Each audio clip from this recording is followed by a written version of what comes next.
উপজেলা শাখার সম্মানিত আমির সাবেক ভাইস চেয়ারম্যান সহকারী অধ্যাপক ফজলুল হক এবং আলোচনা নিয়ে আসছেন সহকারী অধ্যাপক ফজলুল হক।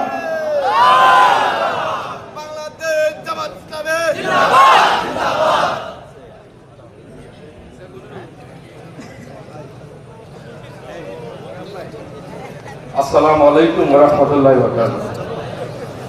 আউযু বিল্লাহি মিনাশ শাইতানির রাজীম। বিসমিল্লাহির রহমানির রহিম। মদিনাপুর উপজেলা যুব বিভাগের উদ্যোগে আয়োজিত আজকের এই বিশাল সমাবেশের সুযোগ্য সভাপতি, প্রধান অতিথি হিসাবে উপস্থিত আছেন যশোর জেলার সম্মানিত রাহবার, অভয়নগর বাগারপাড়ার আগামী জাতীয় সংসদ নির্বাচনের সংসদ সদস্য প্রার্থী জনাব অধ্যাপক গোলাম রসুল।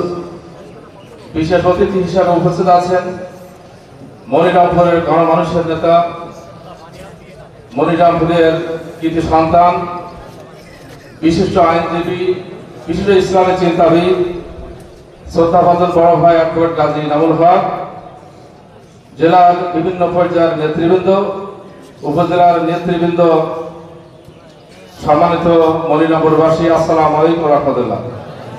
সম্মানিত ভাইরা আমার,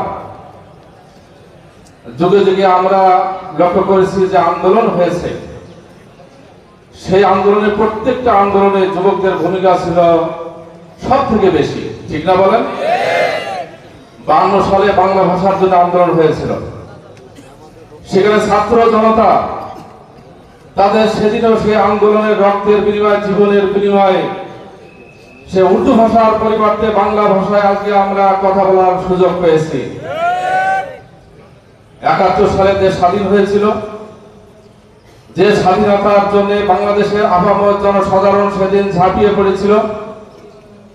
সেই ঝাঁপিয়ে পড়ার কারণে, সেদিন জীবন দিয়ে রক্ত দেওয়ার কারণে বাংলাদেশের সেদিন সেই লাল সূর্য উদিত হওয়ার সুযোগ হয়েছিল, ঠিক না বলেন? স্বৈরাচারের সাথে পতন হয়েছিল, সেখানে এই যুব ছাত্র সমাজের আন্দোলনের বিনিময়ে জুলাই 24, 5ই আগস্ট পর্যন্ত যে আন্দোলন হয়েছে, সেই আন্দোলনের বাংলাদেশের ছাত্র যুবক জনতা আন্দোলন করে একটা স্বৈরাচারের পতন হয়েছে, ঠিক না বলেন? আপনারা ইতিমধ্যে লক্ষ্য করেছেন বাংলাদেশ অত্যন্ত এখন গভীর ষড়যন্ত্রের মধ্যে। ইতিমধ্যে আপনারা দেখেছেন যে এই ডক্টর ইউনূস সরকারকে বেকারে ফেলানোর জন্য, ব্যর্থ করার জন্য, অকার্যকর করার জন্য একটি মহল চক্রান্ত করে যাচ্ছে। আমরা পরিষ্কার ভাবে আজকে এই যুব সমাবেশ থেকে বলতে চাই, অতীতের ইতিহাস ভুলে যাবেন না। এদেশের মানুষ রক্ত দিতে শিখেছে, এদেশের মানুষ জীবন দিতে শিখেছে।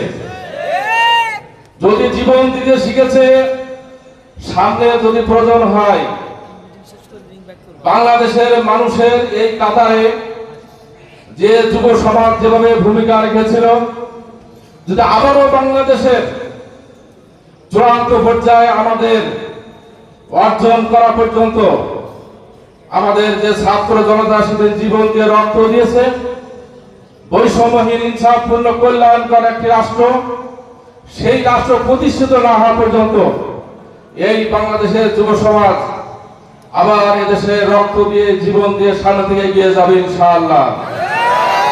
সম্মানিত ভাইরা আমার, আজকে এই যুব সমাজ থেকে আমরা আহ্বান করতে চাই যে এই বর্তমান যে অনির্বাচিত সরকার, যদিও অনির্বাচিত, তারপরে এটা জনগণের সরকার। মানে একটা বিপ্লবের মাধ্যমে যখন কোন সরকার আসে, সেই সরকার হয় জনগণের সরকার।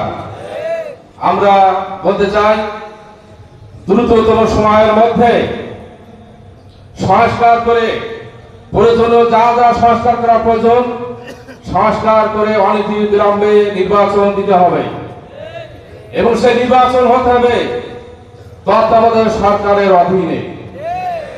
দ্বিতীয় যে কথাটি বলতে চাই, আমাদের নেতৃবৃন্দ স্বাধীনতার পর বাংলাদেশে আপনারা লক্ষ্য করেছেন যে বাংলাদেশের স্বাধীনতা বিরোধী মানবতা বিরোধীদের যে তালিকা করা হয়েছিল 37,040 জন যে তালিকা করা হয়েছিল, সেই তালিকার মধ্যে আমাদের নেতৃবৃন্দের নাম ছিল না। তারপরেও বাংলাদেশে একটা বাঁধানো সাজানো একটা মামলা দিয়ে প্রশাসনের বিচার করে এই নিরপরাধ আমাদের নেতৃবৃন্দকে তারা ফাঁসির রায় কার্যকর করেছে, ঠিক না বলেন? যারা এর সাথে জড়িত, যে সমস্ত যারা বাদী হয়েছেন, যারা সাক্ষী দিয়েছেন, যারা এই মামলার যারা প্রসিকিউটর, যারা বিচারক, তাদের প্রত্যেকের আইনের আওতা আনতে হবে, বিচারের মুখোমুখি করতে হবে।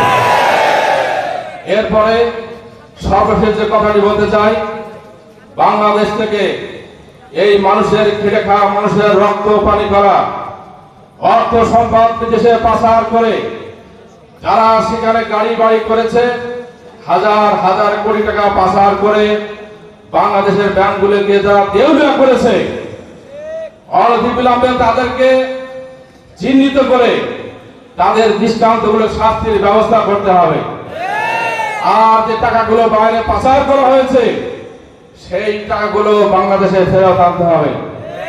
সম্মানিত ভাইরা আমার, সামনে যে কোনো ধরনের আন্দোলনের কর্মসূচি দেওয়া না কেন, এই ছাত্র জনতা যারা জীবন দিয়েছে তাদের স্বপ্ন বাস্তবায়নের জন্য যদি আপনাদের ডাক দেওয়া হয়, যে কোনো ডাকে আপনারা বাংলাদেশের যে যেখানে থাকেন না কেন, বাংলাদেশে যাতে ইনসাফপূর্ণ কল্যাণকর একটা রাষ্ট্র প্রতিষ্ঠিত হয়, তার জন্য যদি আবার রক্ত দেওয়ার প্রয়োজন হয়, সেই প্রয়োজনে এই বাংলাদেশের জনগণ, এই বাংলাদেশের যুব সমাজ আবার একটি বিপ্লব সাধন করার জন্য প্রস্তুতি গ্রহণ করতে হবে ইনশাআল্লাহ।